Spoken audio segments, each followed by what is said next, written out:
Então, o que tinha 5 talentos, ele arriscou perder 5 para ganhar mais 5. E o que tinha 1, por medo de perder, e não interessa a motivação do medo, ele tinha medo de perder, ele não ganhou. Então, outro assunto que, por favor, vale uma chamada aqui, você nunca vai ficar rico investindo dinheiro no mercado financeiro.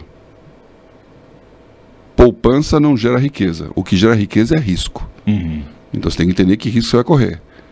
Então o de mercado financeiro é para manter valor ou para ampliar um valor minimamente. Mas ganhar, ou você vira um banqueiro, aí o seu negócio é o banco, ou então você vai fazer alguma coisa na vida que vai multiplicar o risco.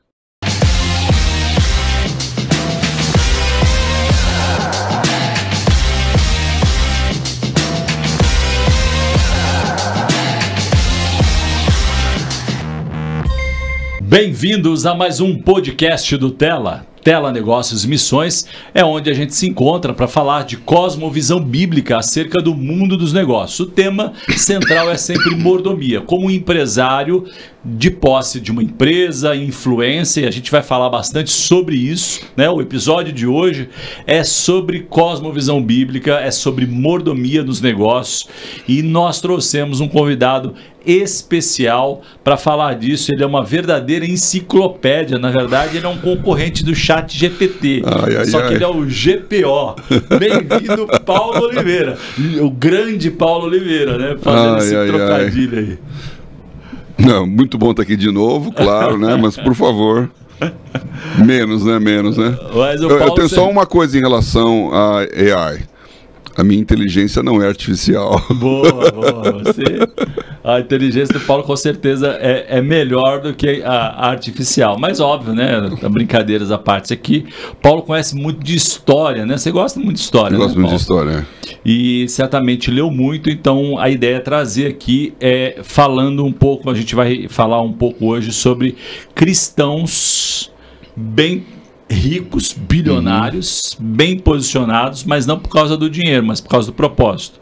Perfeito. Então, o que um cristão posicionado com propósito e com dinheiro pode fazer no seu tempo, na sua sociedade, no seu país, usando não só o dinheiro, mas a influência. Certo? Vamos nessa? Vamos nessa. Só para quem está chegando agora, não conhece ainda o Paulo, né? O grande Paulo. Rebatizei você agora de GPO. Você gostou dessa? É que grande Paulo é uma incoerência, porque Paulo quer dizer pequeno. Verdade. Estou falando que ele é um posto de conhecimento, né? E é bem humorado também. Então, só para dar as devidas credenciais, o Paulo é presidente da OTC, uma bolsa de tokenização. A gente está devendo um episódio para falar sobre isso, né? Verdade, você sabe que me perguntaram em um dos nossos encontros, poxa, eu não ouço ninguém falando sobre isso, né? Então acho que fica aí a dica. O Paulo é presidente da OTC, da Bolsa OTC, né? Esse é o nome correto. Presidente do Instituto Renovo, que é um instituto ligado à educação, né? Por isso que você também é um professor aí.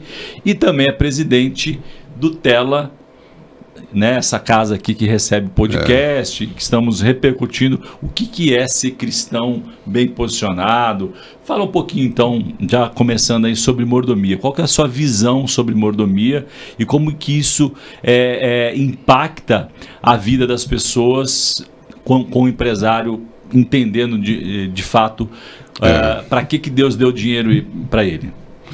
Então, acho que eu vou começar onde terminou outra vez, falando sobre mordomia e sobre a rede Tela, né? Sim. Que Tela é um acróstico, é uma sigla que é tecnologia, empreendedorismo, liderança e ação missionária. E essa rede, ela tem uma sequência, ou seja, a tecnologia, ela aumenta a produtividade e, portanto, gera riqueza. Perfeito. A gente pode estudar depois na história como isso aconteceu, mas todos os ciclos de grande prosperidade e riqueza vieram a partir de grandes avanços tecnológicos. Com essa riqueza, você tem o empreendedorismo, que também falo mais um pouquinho para frente, foi uma das grandes coisas que o Adam Smith descobriu, que causa prosperidade, que é o nome dele lá, né? A riqueza das nações, ou a prosperidade das nações. O que faz uma empresa ficar, uma nação ser próspera? E uma das coisas é entrepreneurship, né? Empreendedorismo. Então a capacidade de você empreender com uma ideia, algo criativo, algo novo e fazer um negócio crescer. Aí você tem que ter liderança, que é a estruturação, eu diria, é a diferença entre empreendedorismo e empresariado. Então você tem que criar uma estrutura, fazer um negócio, liderar uma equipe, criar o teamwork, a cultura. E por último, com todo aquele resultado, vem a ação missionária, que é a mordomia. E aqui vem a palavra propósito. Com que propósito eu faço tudo isso?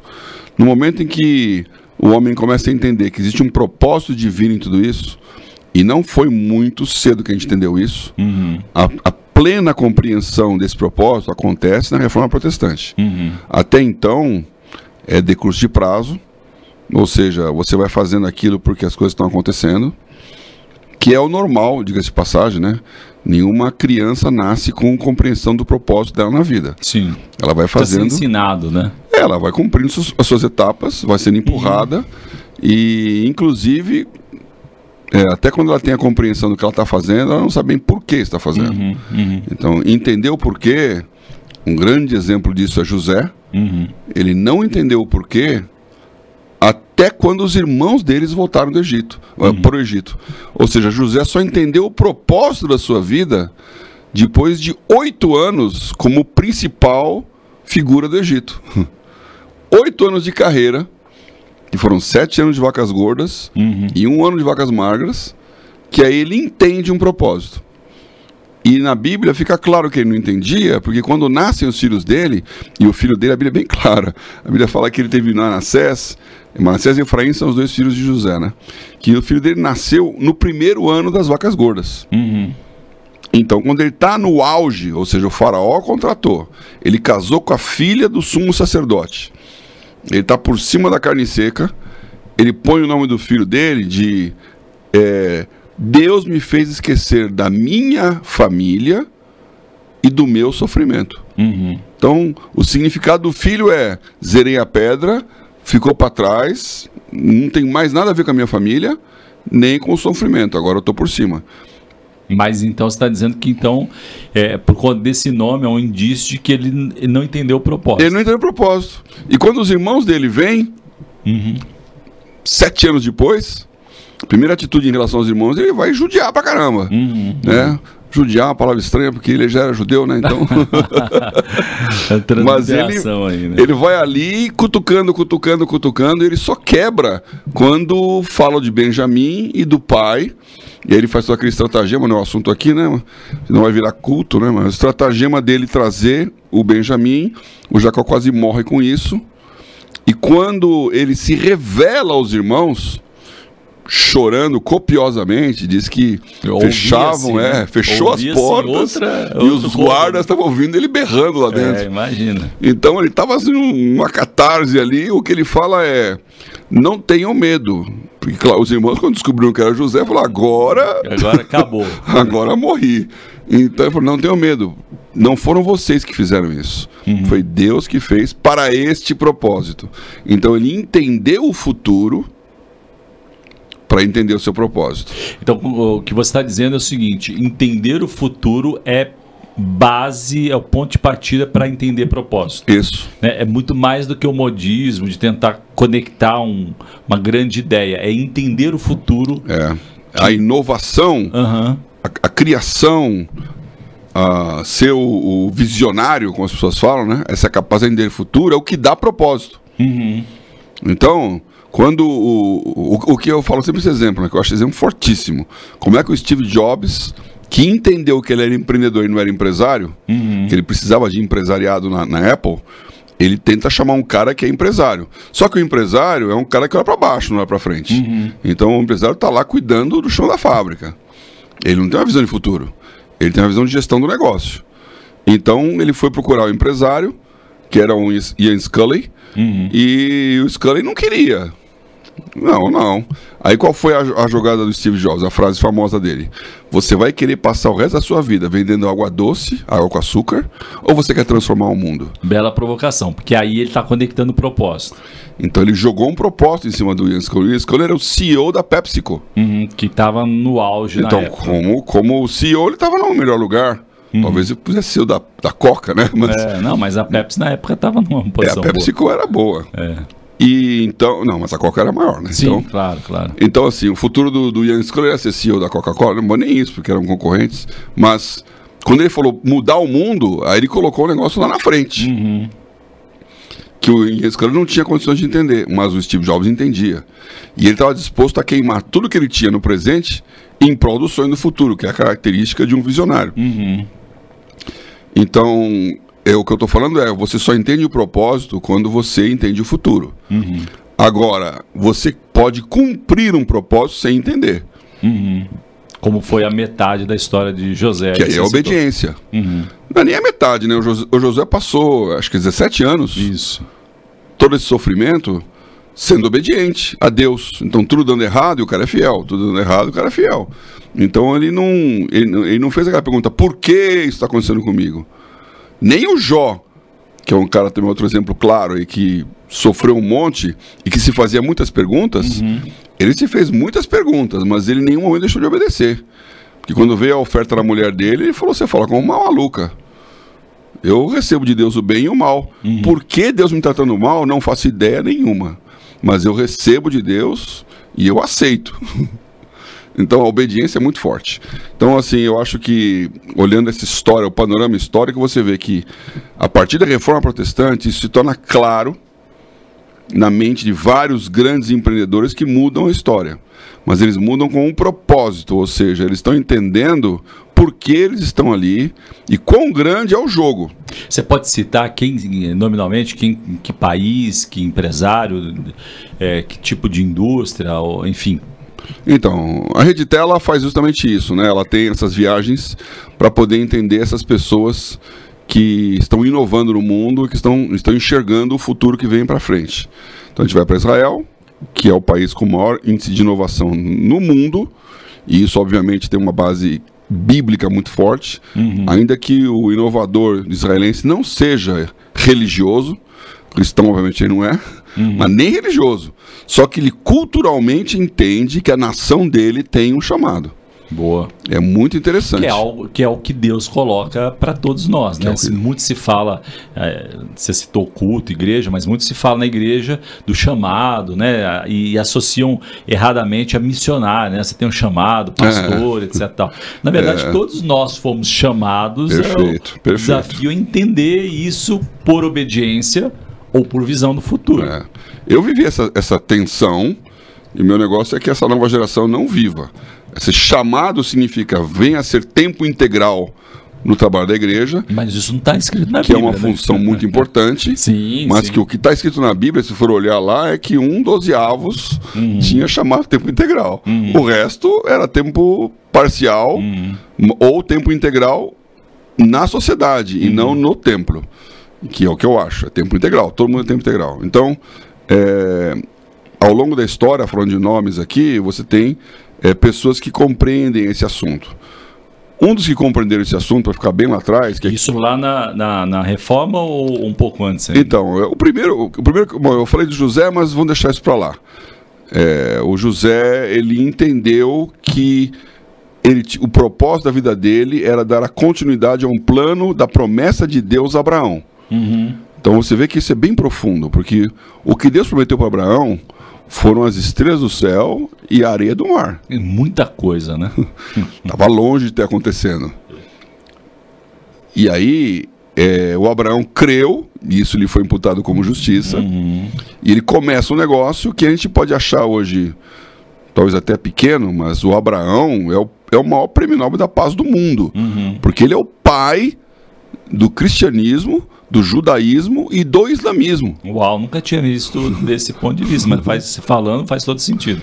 Eu me dei o trabalho de estudar um pouquinho a história do islamismo, que a gente tem uma noção meio distorcida do islamismo hoje. O islamismo coloca o Maomé como o último dos grandes profetas. Mas antes desse tiveram 25 ou 26, agora me esqueço o número exato, de profetas que vieram cumprir o propósito de Alá. E vai desde Adão, que é o primeiro, e quando você vê os nomes dos profetas, só tem 2 que não são judeus. Todos os demais, e obviamente Abraão, e aí vem Ismael, né? Mas Jesus também é.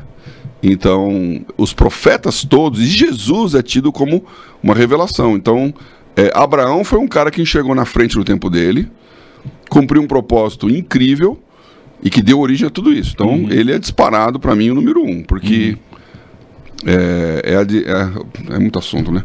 É a diferença entre Abraão e Babel, que deveria ser ali, Noé, aliás, Abraão e Noé. Noé é um cara que deveria ser ele, o cara do propósito, né? Porque ele tá começando tudo do zero, né? Mas então, aí talvez seja essa diferença. Ele estava ali por obediência e não por visão necessariamente de futuro, né? O Abraão realmente fica claro que ele tinha uma visão de futuro, né? Tem uma pessoa que falou isso, eu acho que eu dou uma certa razão, que Deus nunca faz algo pro futuro grandioso debaixo de uma maldição. E o que o Noé falou do seu futuro? Ele amaldiçoou 1/3 da terra. E a Bíblia diz que há poder de vida e de morte, né? É muito sério isso, né? Ele é pai. Não é um cara que pisou no pé e falou maldito. Ele é o pai que maldita seja a geração de Cã. E quando você olha, Cananita vem daí. Então tem um monte de história aí. Bom, não é o Noé, é o Abraão. Aí quando você vai andando aí, fast forward, tem vários nomes aí, mas o José se destaca, como a gente já falou, porque ele tirou o Jacó lá da situação ruim, colocou na maior nação do mundo, que era o Egito, e por cima da carne seca. 400 anos depois veio Moisés, que é outro fora da curva total, que Hebreus 11 fala, senão a gente não teria, podia ser meio herético de falar isso, mas que ele estava enxergando Jesus Cristo. O que a Bíblia fala é que ele, não é que o Noé, pela fé obedeceu e foi andando cegamente. Ele enxergou o invisível. O Moisés aí, no caso. Desculpe, Moisés. Tá. Assim Noé como ficou lá o Noé caminho, não é grande coisa. Como futuro, Abraão e o Noé enxergaram um negócio que era muito para frente. Então não é que ele estava andando cegamente, ele enxergou o invisível, o vitupério de Cristo, e teve maiores riquezas, as riquezas de Cristo, do que as riquezas do Egito. Então ele fez uma decisão consciente de futuro e montou uma nação. Então ele tinha um propósito claro, ainda que ele, e é o que eu acho que eu falei aqui, mas se não falei antes, né? Que todo visionário com propósito está disposto a abrir mão do presente em nome do futuro. Isso é muito difícil de encontrar. Então, alguns conseguem até viver esse futuro em vida, mas muitos morrem sem ver esse assunto. Você tá dizendo que é uma visão normalmente geracional. Ele não está preocupado se ele vai plantar e colher. Ele quer plantar. Ele entendeu que Deus é soberano, que Deus tem um propósito e que eu não estou seguindo a Deus para me dar bem na terra. Eu estou seguindo a Deus para cumprir o propósito dele, que é me dar bem no céu. Mas isso, Paulo, então seria default para todo cristão. É um default para todos os cristãos, mas infelizmente... Onde está o lapso da compreensão desse, de novo, do chamado, né? Então, se olhar a história da igreja, você tem um tempo da ignorância em que você faz por obrigação ou medo. Depois você faz por obediência. Depois essa obediência é aquilo que Jesus falou, que eu vos chamo amigos, porque eu vos dei a conhecer, não vos chamo mais servos, mas de amigos, perfeito. Porque quando vira a chave, fala assim, agora eu entendi e eu faço porque eu entendi, e não porque eu estou obedecendo como eu fazia até ontem. Então, essa virada de chave ela é demorada e longa e nem todo mundo tem. Quando não tem, essa obediência, eventualmente, no sentido inglês da palavra, ela vira um fim em si mesmo. Ou seja, se eu obedecer ao meu chefe, eu receberei um bom bônus. Eu não estou trabalhando para que a empresa seja a transformadora do mundo. Eu estou trabalhando para que eu tenha bons salários e bons bônus. E eu faço isso obedecendo ao meu chefe. Esse chefe tem que ter uma visão de futuro. Senão ele está fazendo a mesma coisa. Ele está criando valor presente, comendo o valor futuro. E o que de fato diferencia as empresas que constroem legados e que desaparecem da noite para o dia, mesmo sendo gigante, né? Por isso que eu acho que o ciclo das corporations está acabando. Aí você está falando por conta dessa onda crescente de inteligência artificial, tecnologia? Não, a tecnologia sempre é um instrumento e está ligado, claro, mas assim, por exemplo, a tecnologia produziu a linha de produção, né? Então, porque se a gente pensar em tecnologia em lato sensu, tecnologia existe desde... Ela sempre ajuda, né? Sempre ajuda. Agora, a tecnologia que é disruptiva é a tecnologia que aumenta a produtividade numa escala desproporcional em relação ao crescimento natural. Ela dá um salto. Então, por exemplo, o John Ford, ele entende que a linha de produção vai dar carro em massa. John Ford cristão, diga-se de passagem. Cristão. Bom, naquela época era difícil não ser cristão também lá. Então eu não sei o quão cristão era o John Ford. Fala bem a verdade aqui. Eu sei que ele era um cara visionário. Tinha lá, como todo o capitalista inicial, Rockefeller, John Ford. Tem umas exceções, né? Mas eles eram assim, darwinistas, vamos dizer assim, né? O cara era a lei do mais forte e pronto. Mas ele entendeu a linha de produção. E ele criou uma coisa que não existia.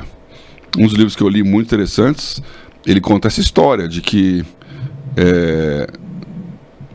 tinha um jovem que morava em Rochester, que é uma cidade de Nova York, que naquela época era bem mais importante do que hoje, e o pai dele era dono de uma das maiores empresas de... eu chamo de equinopeças, né? Celas, arreios, charretes, carruagem, chicote, toda a indústria de tração animal, que era o que existia. Então você imagina uma cidade como Nova York, que já tinha 1 milhão de habitantes, totalmente de tração animal. Então você vai lá no downtown de Nova York, e eu fui do Bank of New York de muitos anos, eu não quero falar isso com nenhum ar assim snob, né? Mas eu conheço melhor Nova York do que a maioria das cidades brasileiras. Uau! Bom, também por força do trabalho, tá? Eu fui muito era uma ponte mais, aérea para você lá. Eu fui muito mais para Nova York do que para Belo Horizonte. Então, talvez o Rio tenha, não sei, hein? Não sei se eu fui mais para o Rio do que para Nova York na vida, que eu também não fui muito para o Rio, não. Então, assim, é uma cidade que eu me sinto em casa. Quando você vai lá no downtown, os prédios grandões lá, como tem um primeiro arranha-céu famoso, que é o da Woolworth, que já morreu também a empresa, era sem garagem. Nenhum prédio tem garagem, porque os caras iam de cavalo. Sim. Então, algumas toneladas de urina e excremento animal tinham que ser retiradas das ruas todos os dias. Tinha que ter lugar para os animais ficarem. Tinha que dormir em algum lugar. Tinha que ter feno, alfafa, palha.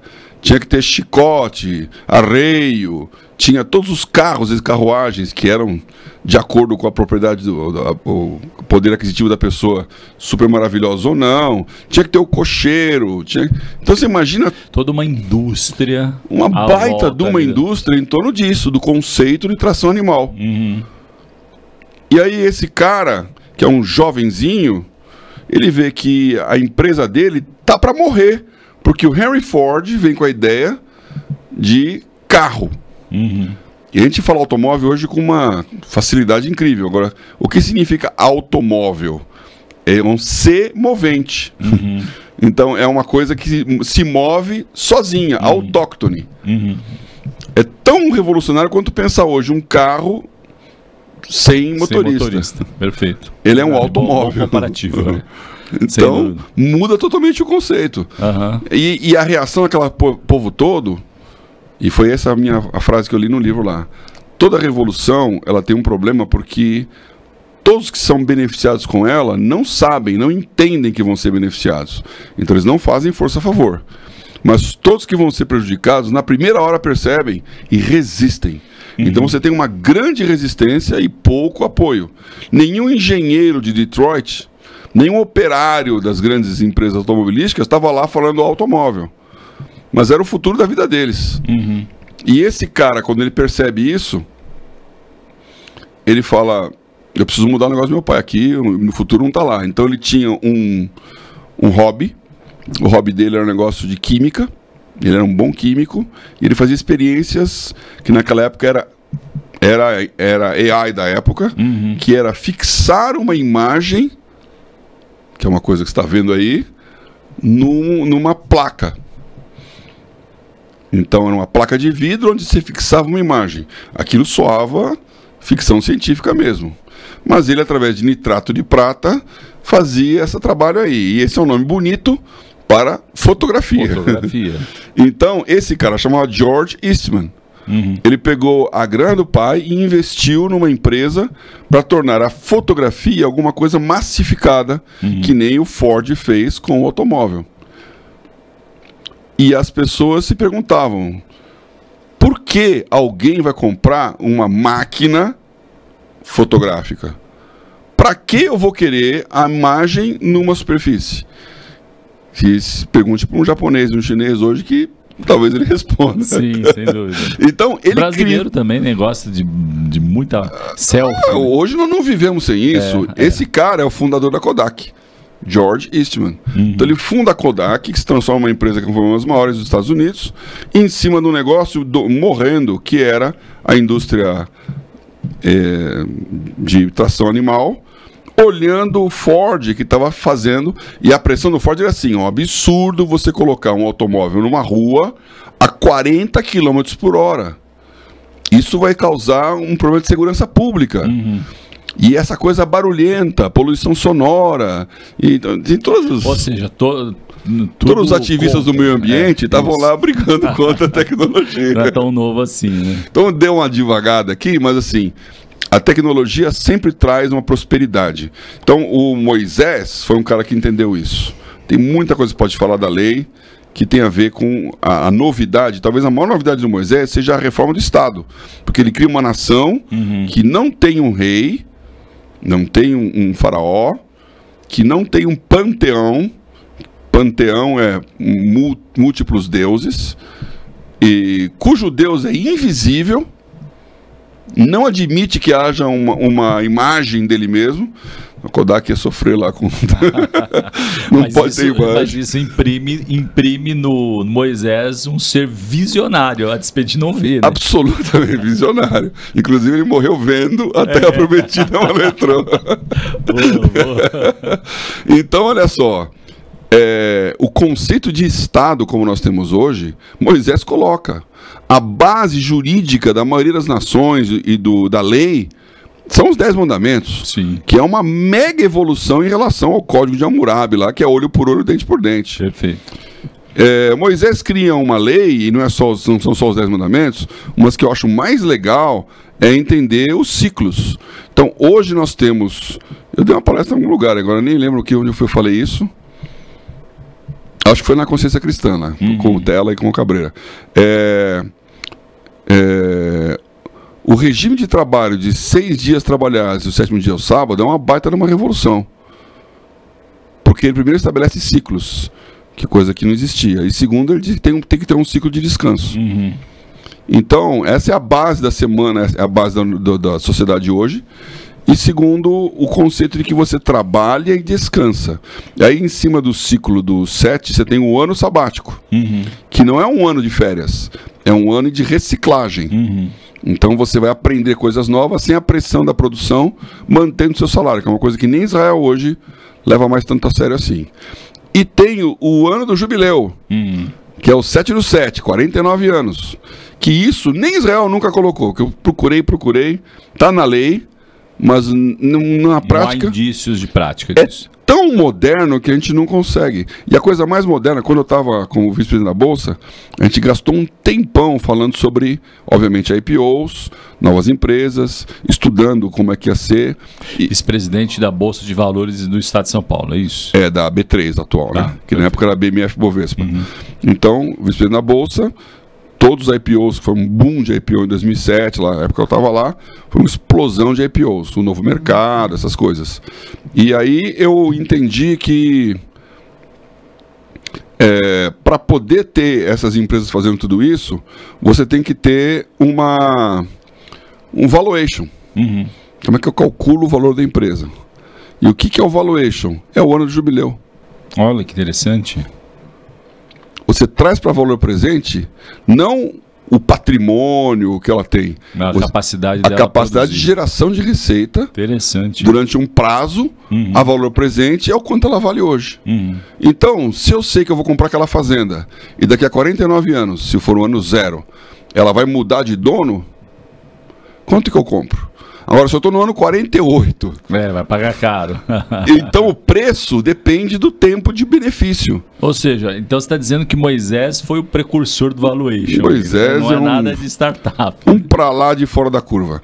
Andando, tem vários nomes que podia citar, eu não vou citar aqui, o Salomão é um deles, que ele fez um dos maiores explosão de valor de Israel, né? Colocou Israel num momento, num estado que nenhuma nação tinha e que ele nunca mais Israel conseguiu, né? Salomão é o ápice. Pula a história de Salomão. Tem a história de Daniel. Daniel é 500 anos antes de Cristo. E o Daniel é um visionário. O Daniel é um funcionário público que entende qual que era o pré-requisito para o Daniel. Tinha que ser jovem, real, de origem real, nobre, perfeito, bonito, entendido em ciência, sabedoria e conhecimento, e a quinta capacidade, que é a mais complicada hoje, com a capacidade de andar no palácio. Muito bem. Então, esse cara, ele sobrevive a 5 reis, desde o Nabucodonosor até chegar no Ciro, passando por Dario, e vai aí. Então, ele sobrevive aos babilônicos, que eram caldeus, aos medos e aos persas.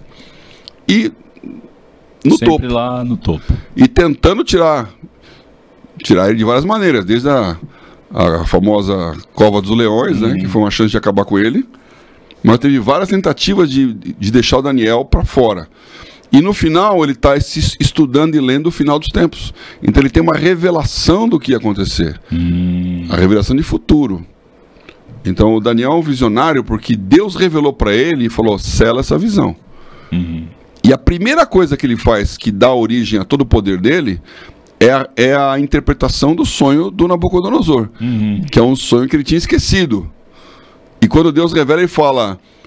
A oração de Daniel com seus amigos é: ó Deus de meus pais, eu te louvo, porque me deste sabedoria e força. O Senhor coloca os reis, tira os reis, estabelece os tempos e as horas. Então ele entende os ciclos e ele entende que tem um império babilônico, que depois viria um império dos médios, dos persas com o Ciro e tal. Então ele já sabia o que ia acontecer no próximo, depois da Babilônia. Ele já se posicionou. Então não é à toa que ele estava lá. E depois, que já morto ele, ia ter o Império Grego, que é Alexandre o Grande. E o Romano, que é o Império com ferro e barro, que era a base da estátua. E que no final do Império Romano, uma pedra tirada sem mãos ia quebrar tudo aquilo, e aquela pedra ia se tornar uma montanha, e esse reino jamais terá fim. E qual que é a rocha que dá origem a tudo isso? É Jesus. É Jesus. Sim. Então nós estamos numa revelação do Daniel, que ele entendeu o futuro, que ainda vem pela frente. E a igreja é um império que tem 2000 anos e nunca acabou.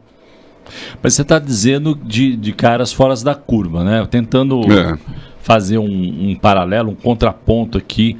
A nossa audiência, empresário, você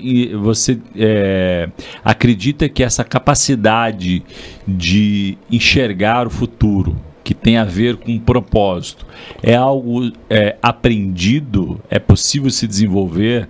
É possível buscar isso em oração?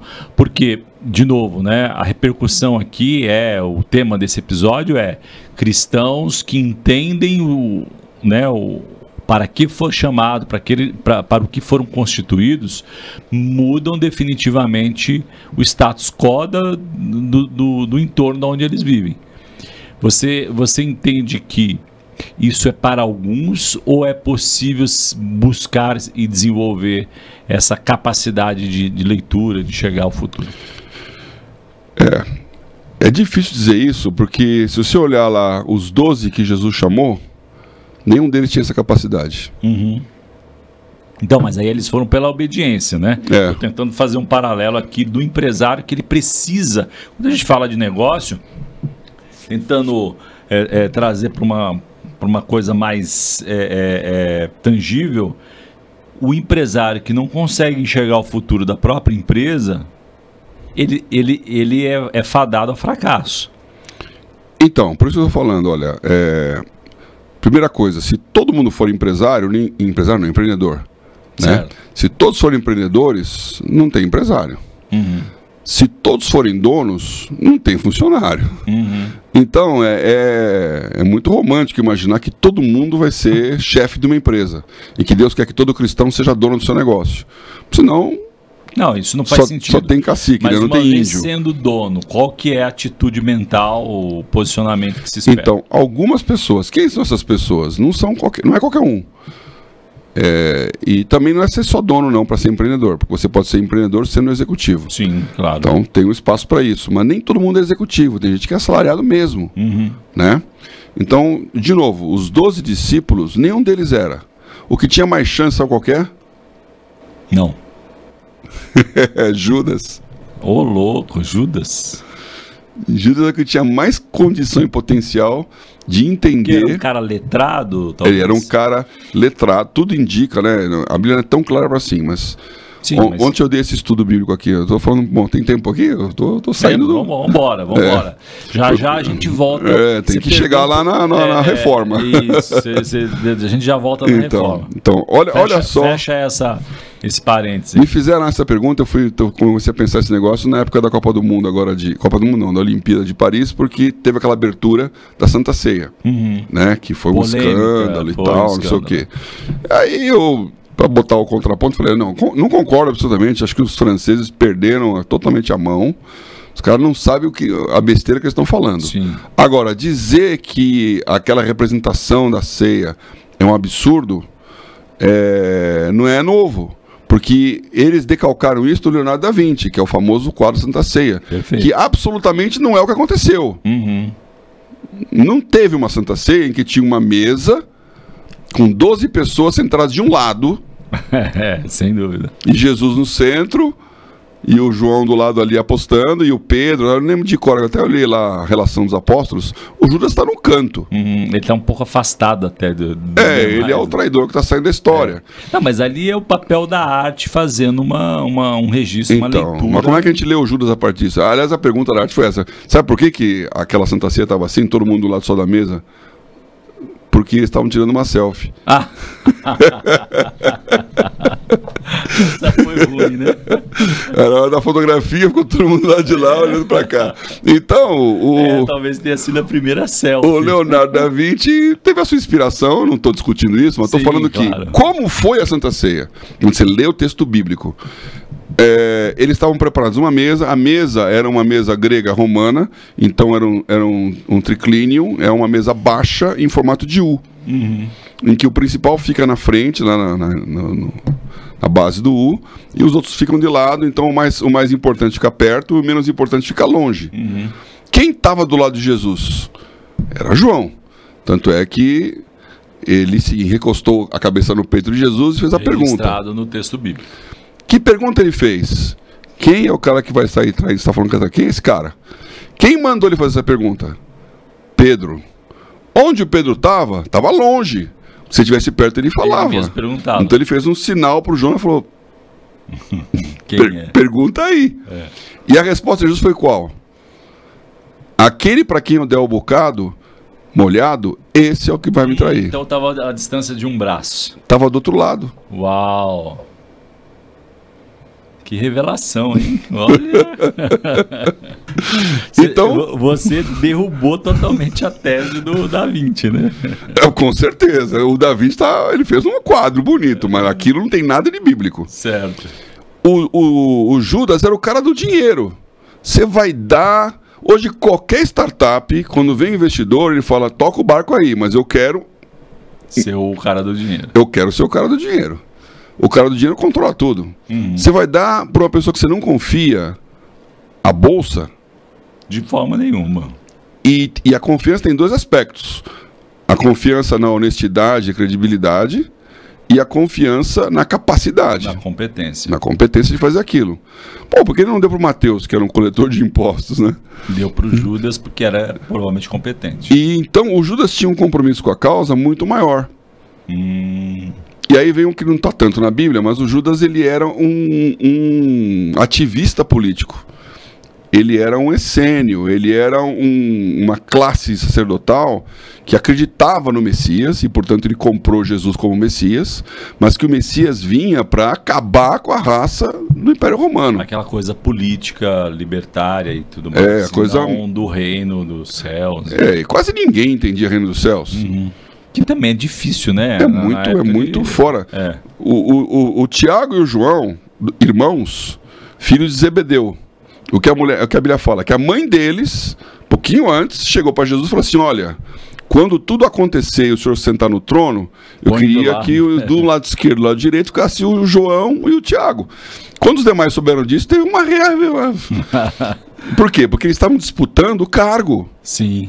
Eles estavam com uma visão de mundo, né? Mundo terreno. Eu vou ser o primeiro-ministro do Jesus. Sim. E esse cara vai dominar o mundo inteiro. Então eles enxergavam o Messias no curto prazo, não no longo prazo. Não tinham visão de futuro. Ninguém tinha. E aí o Judas, quando ele percebe que Jesus não vai fazer aquilo, a reação dele é de: perdi meu tempo, esse cara não vale nada. Então ele toma uma reação, capitalizar o meu tempo aqui, que ele se arrepende amargamente, mas aí é tarde. Então assim, o Judas era um cara que tinha visão de futuro. O Judas sabia o que ele queria e que ia acontecer, e ele se frustrou com Jesus não ser aquilo que ele achava que deveria ser. Fechado o parênteses do Judas, quem entrou no lugar dele? Alguém com visão de futuro. Então, se você manda um funcionário embora, você tem que contratar alguém para preencher a vaga. Sim. E considerar esse fator primordial. Roberto. Quem é o cara com visão com o futuro que Deus contratou para o lugar de Judas? Paulo. Que era igual ao Judas. Paulo, ele era um fariseu, ele era um doutor da lei, ele tinha uma perspectiva de Messias e ele estava, justamente como os fariseus faziam, sendo rigoroso para que o Israel não perdesse a chance da vinda do Messias. Então, ou seja, zeloso mesmo, né? Ele era um zelote, que era o que o Judas era. E que, portanto, entendia como Judas entendia, o que Jesus era um negócio além. Ele só não entendia que era Jesus. Então, tudo que o Judas tinha, que era acreditar em Jesus, ele não tinha. Só que quando ele acredita em Jesus e quando ele cai do... Aliás, não cai do cavalo, a Bíblia não diz... Essa história também... Não diz que ele estava no cavalo. Mais um mito quebrado. Quando ele cai no chão ali, ele...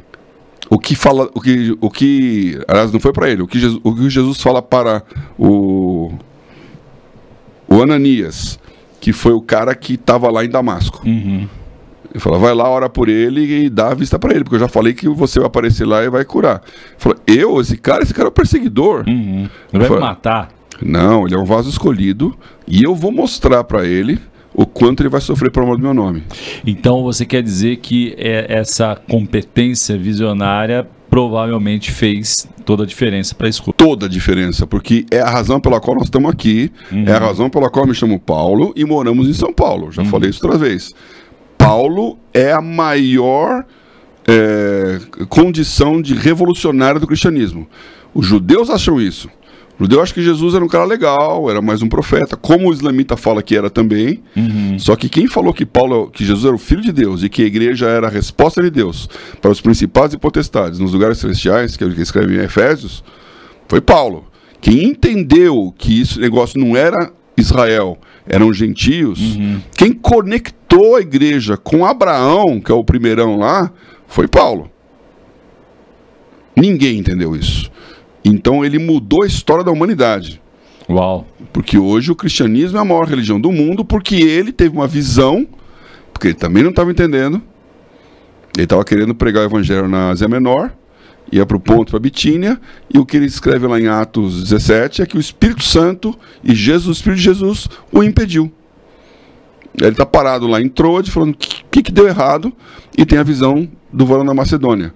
Então, quando ele entende, ele apressadamente vai. Aí começa a igreja de Filipos, de Tessalônica, de Bereia, passa em Atenas, deixa alguns lá, mas não diz o que aconteceu de bom ali, e Corinto.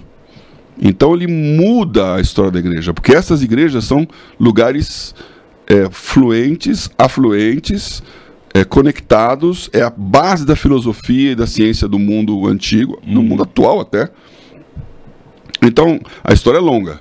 Então, agora um pulo de 1.500 anos. Só antes de você pular, o que eu já ouvi muitas vezes, né? A sua visão é que Paulo era um empresário com relação àquela questão de fabricante de tendas e tudo mais? Não. Não acho que Paulo era empresário, não. Ele era um cidadão romano, ele nasceu em Tarso, que não é um centro judeu de nada. Ele tinha cidadania por origem e não por compra, que é como questionar, como você é cidadão romano como? Eu gastei uma grana para conseguir, você não, eu sou cidadão romano por filiação. Legítimo, né? Que era uma grande coisa naquele momento. Ele conhecia todas as línguas, que ele falava fluentemente ali. Ele era um fariseu por opção. Então ele vivia no ambiente de Israel, aí já não é mais Tarso, né? Ele está lá em Jerusalém, que é quando ele assume que ele consente na morte de Estevão, porque ele está lá olhando, não é um espectador não, ele está consentindo como um fariseu. Depositar a roupa ao pé dele significa você está dentro da lei, pode matar esse cara.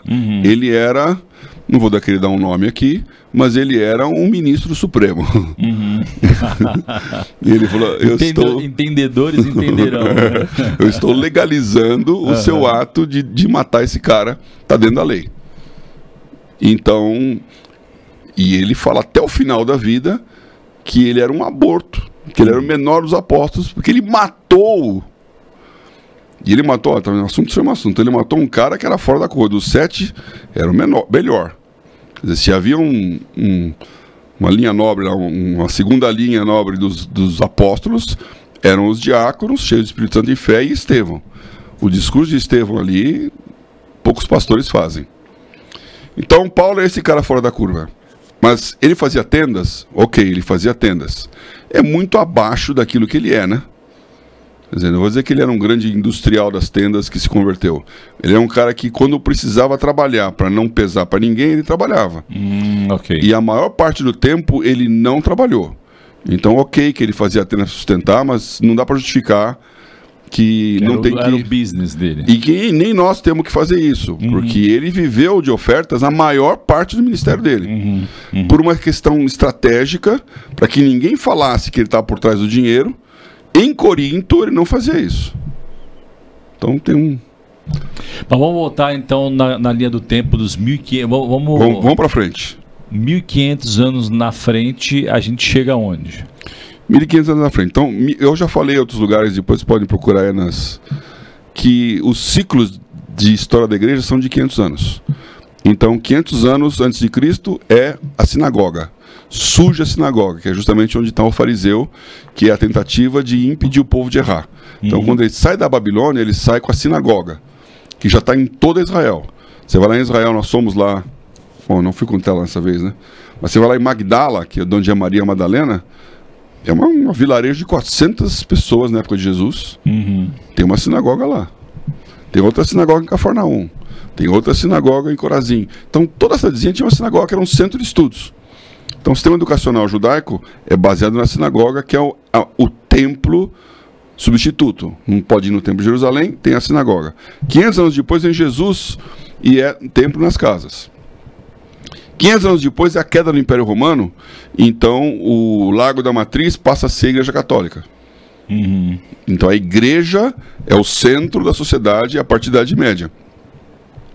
500 anos depois tem um split da oriental com ocidental, que pouca gente entende a importância e influência disso.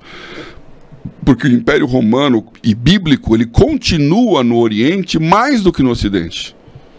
Porque o patriarca da Igreja Ortodoxa, ele é o patriarca de Antioquia.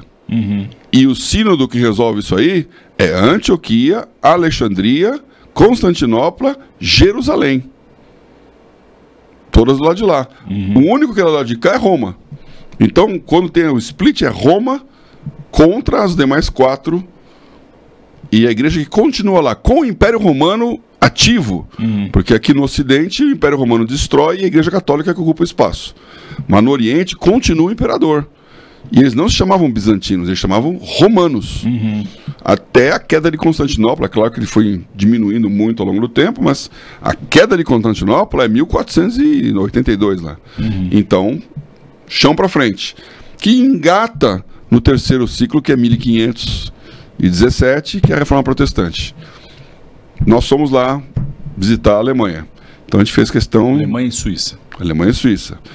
A história de Lutero fez questão de ir no lugar onde ele nasceu, no lugar onde ele estudou, no lugar onde ele divulgou as suas teses e no lugar onde ele fugiu para poder criar com qualidade o que seria o luteranismo. Então, você percebe também a evolução do Lutero nesse tempo todo, porque em 1517 ele pregou as teses na porta da igreja de Wittenberg. Agora, 5 anos depois, em 1521, é o primeiro culto protestante. Então ele passa 5 anos tentando reformar a igreja católica lá de dentro, achando que dava. Aí ele descobre que não dá, aí ele chuta o balde do Papa, que até então, se pegar as teses, ele protege o Papa em todas elas. Ele não está contra a igreja católica nem contra o Papa. Aí depois que ele entende que a coisa é maior, então ele começa a entender o que ele está fazendo, que Deus não chamou ele visionário para ser um remendo do que estava atrás. Ele chamou para fazer uma coisa nova. Então no Natal de 1521 tem um primeiro culto em que tem um pastor pregando, em que tem instrumentos tocando dentro da igreja, e é o órgão lá. Como se muito parecido com o que a gente tem hoje. É a nova maneira de ser igreja. Em que a ceia, em que homens e mulheres estão juntos, e a ceia é para todo mundo. Que é uma quebra de paradigma muito grande em relação à missa. Então, ele está começando a entender esse novo. Então eu digo, essa ideia eu tive na porta da igreja lá, olhando para o cara, eu falei, o Lutero foi o primeiro cara que fez disrupção, porque uma disrupção tecnológica é justamente você criar um novo ambiente que democratiza acesso a todo mundo que está preso e que barateia o custo. Então, o que é o Airbnb? Democratiza acesso. Você não está preso no hotel e você paga barato. O que é o Uber? Idem. É a mesma coisa. Inteligência artificial é inteligência artificial. Por essência é isso, né? E quanto custa? Então, o que o Lutero fez? Todos nós podemos falar com Deus. O acesso a Deus é democratizado. Você não precisa do padre, você não precisa do confessionário. Você fala com Deus e Ele te ouve diretamente. Quanto custa? Nada. É pela graça. Então os dois pilares da disrupção tecnológica estão dentro do Lutero. Interessante. Qual que é a consequência disso no tempo? Então quando você vê o Lutero no tempo, aí vai para o Calvino, o Calvino coloca isso na prática. O Lutero ainda está preso, não vou dizer preso, mas ele está dentro de uma estrutura de governo que são os príncipes da Alemanha, que eles chamavam lá de... tem um nome que até a gente... Esqueci agora o termo. É um nome que em português não faz nenhum sentido, mas eles eram como se fossem príncipes regentes. O rei não tinha muita força, por isso que ele não conseguiu matar o Lutero, coisa que todos os demais que vieram antes dele morreram. Não conseguiram. Mas a Alemanha tinha uma situação política muito especial em que esses príncipes protegiam, e o Lutero então ficou dentro dessa estrutura ainda de governo. Agora, o Calvino, ele inova totalmente. Ele é chamado para ser o prefeito de Genebra, coisa que ele não queria, porque ele estava saindo da França, queria ir lá para o lado do Lutero. E aí ele para em Genebra e se torna o líder da cidade. Então, a transformação na sociedade do pensamento reformado é Genebra. É o primeiro hospital que é para todo mundo. Legal. É a primeira escola que é para todo mundo. Então, ele democratiza o acesso. Daria para dizer que, dentro desse aspecto, dentro desse ponto de vista, a democracia é uma ação genuinamente cristã, ou seja, dar acesso às pessoas, e o empresário tem um papel fundamental nessa contribuição de acesso. Você falando aí, eu lembrei aqui dos hospitais, dos melhores hospitais brasileiros são, né, patrocinados por empresários judeus. Ah, é. Né? É judeu ou não? Porque em São Paulo, o melhor hospital do Brasil, o melhor hospital é judeu. O segundo maior é libanês. Libanês, verdade. Então você tem comunidades. O Einstein e o sírio-libanês. Você tem comunidades cuidando da sua. Agora, a Igreja Católica, com a Santa Casa de Misericórdia, é uma transformação no mundo, mas isso é contra a reforma. Ou seja, antes. E aí, para pegar o seu gancho da democracia. Democracia não é um princípio cristão. Democracia é um princípio grego. Só que quando você estuda a democracia grega, ela não tem nada a ver com a nossa democracia aqui. Brasileira. Ou brasileira ou mundial. A democracia moderna é o povo escolhendo o seu líder. Isso é difícil de falar. Por favor, não me entenda mal. Mas o povo nunca escolheu bem. Então, essa história de que a voz do povo, a voz de Deus, você está completamente... Nunca escolheu bem. Então, quem definiu muito bem isso, eu não sei quem foi, esqueci agora, é um famoso aí que falou que a democracia é o menos pior de todos os modelos. Sim. Então, eu prefiro democracia do que uma ditadura. Sem dúvida. Agora, o céu é uma ditadura. É uma teocracia. Por que a ditadura não funciona na Terra? Porque o ditador tem que ser bonzinho. E nunca o ditador é o cara que só pensa no bem dos outros. Então, o primeiro rei de Israel foi super bem escolhido. O cara não queria, fugiu com todas as forças. Não se considerava digno. Sentou na cadeira. O que ele começa a fazer? Preservar a sua dinastia. Então, a briga dele com, que foi Saul, né? A briga dele com Jonatas é: você tá dando a bola pro Davi, ele é o teu inimigo, eu tô fazendo para você sentar nesse lugar. Ou seja, é a ditadura. O cara não tá pensando no povo, tá pensando nele. Que é o que acontece com todo mundo que Lord Acton falou: todo poder corrompe e o poder absoluto corrompe absolutamente. Então, a democracia no sentido de que ter um rodízio é o melhor negócio. Ou seja, ninguém está sentado lá para sempre. E eu não estou preocupado com quem está escolhendo. Eu estou preocupado que eles possam escolher de quando em quando. Então, a democracia nesse sentido, eu sou totalmente a favor. Agora, a democracia que nós estamos falando aqui, ela começa para valer com os Estados Unidos. Mas vamos chegar lá. Então, você está voltaria tá no protestante. Você está no Calvino, que faz tudo aquilo. Quem que é o pupilo do Calvino? O pupilo do Calvino, é o John Knox.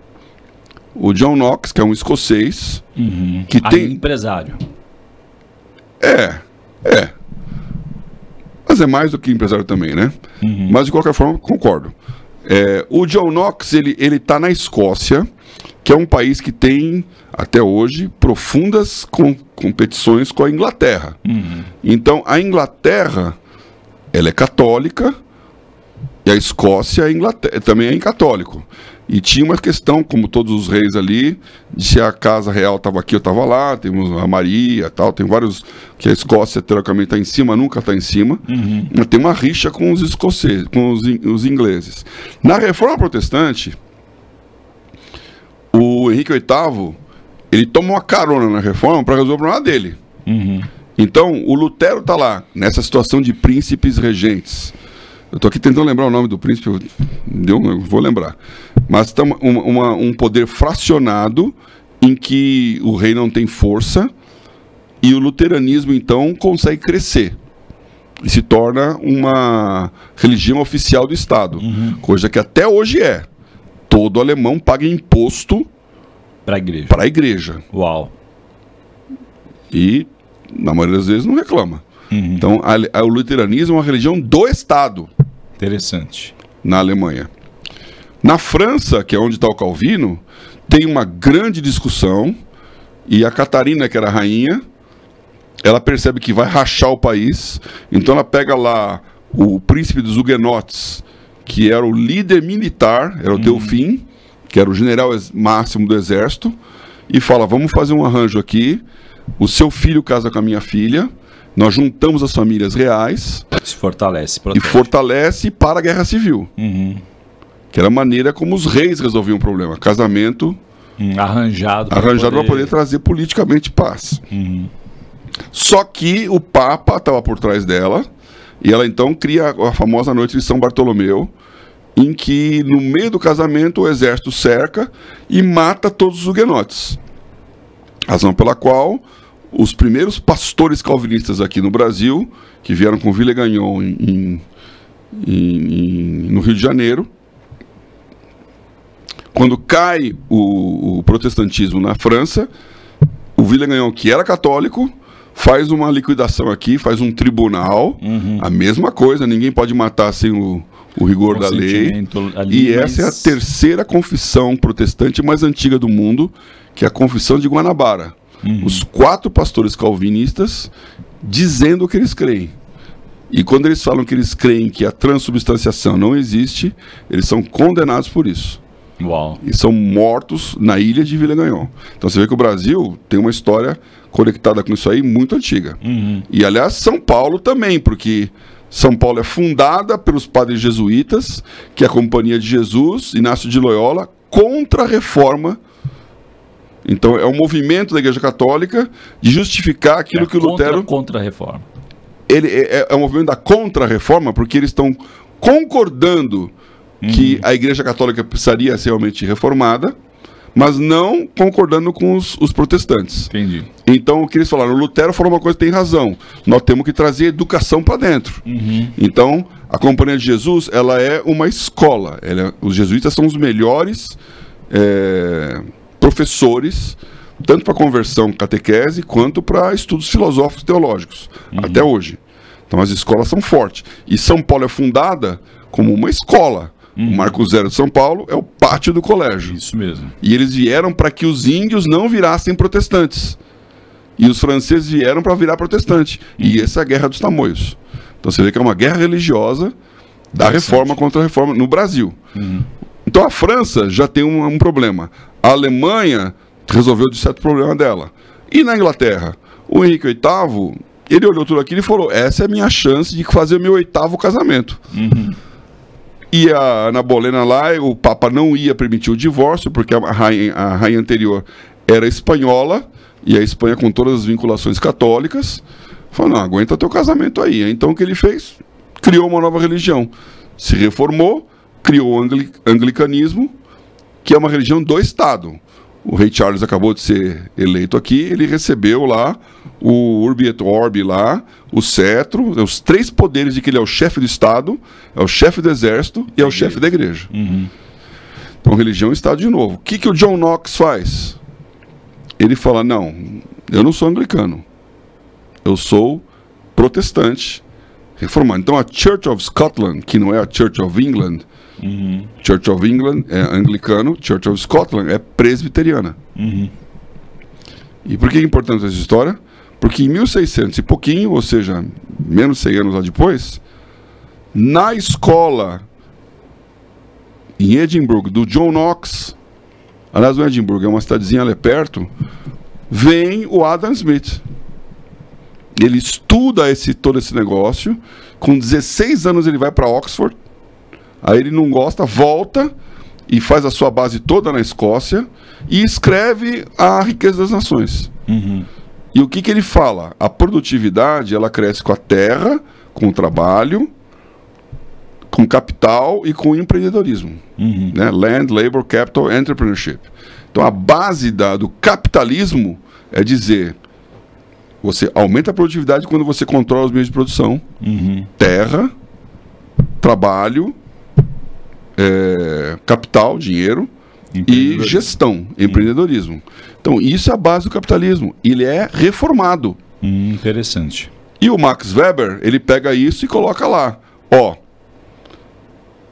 Não é como a Igreja Católica fala, que Deus colocou o rei como representante dele e você é um súdito ou um vassalo, você obedeça porque é o que Deus quer e o rei manda porque é o que Deus quer. Fala, não. Deus quer que todos prosperem, que esse é o mandato cultural de Gênesis 1.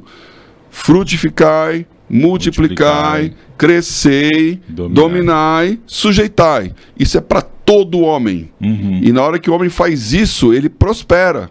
E se ele ficar debaixo de um jugo, ele é escravo. E não há escravidão, porque no jubileu ninguém mais é escravo. Então, todo o cristianismo muda a concepção no protestantismo de dizer, Deus abençoa a produtividade, Deus abençoa a prosperidade, Deus abençoa o dinheiro. E a frase famosa do Lutero, que uma mulher ordenhando a sua vaca, ela serve tanto a Deus quanto um pastor pregando na igreja. Todo trabalho é adoração, porque é a mesma palavra, avodá.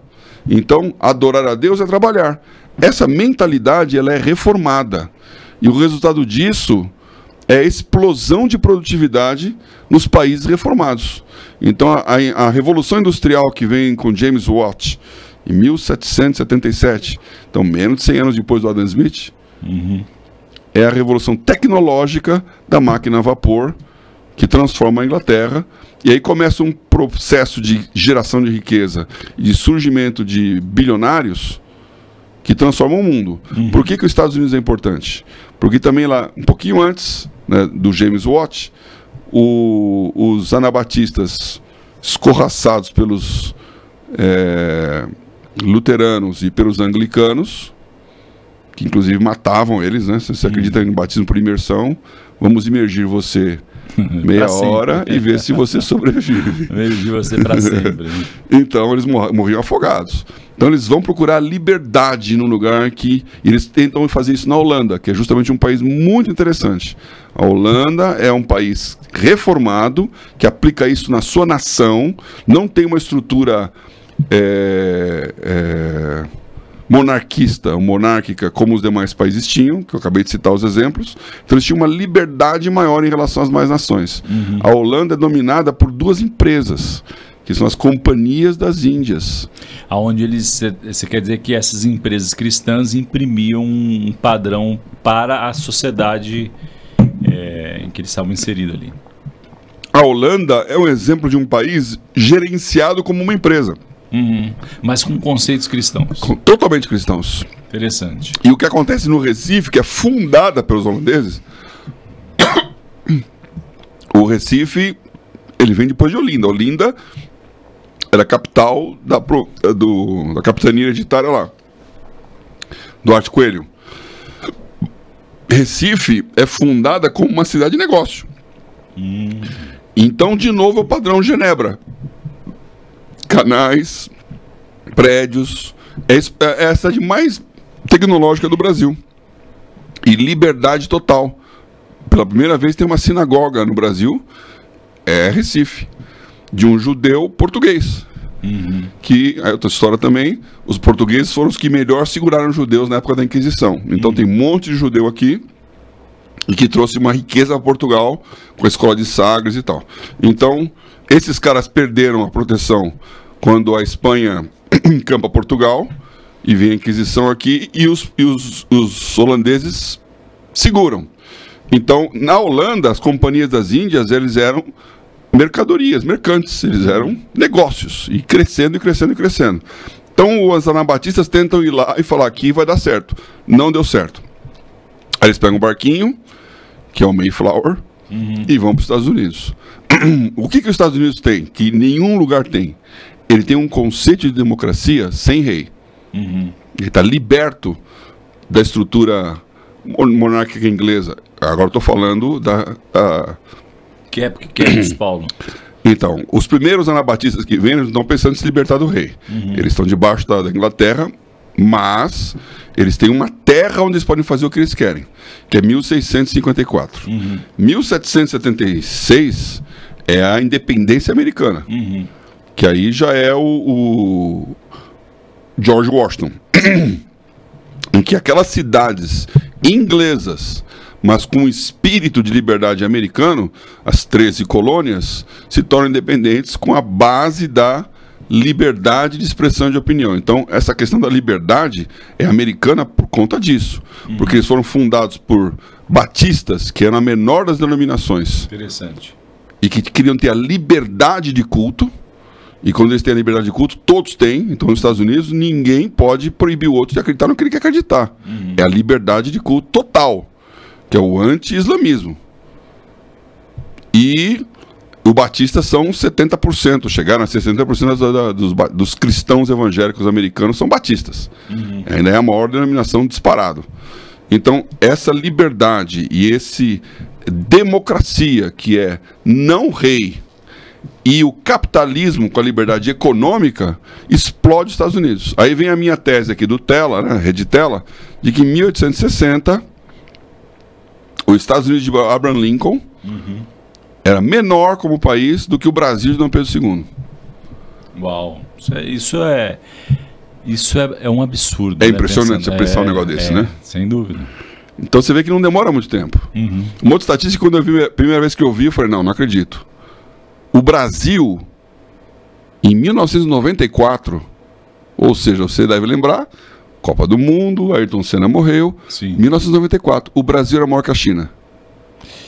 E o que deu errado? Fazendo um parênteses aqui, o que deu errado, né?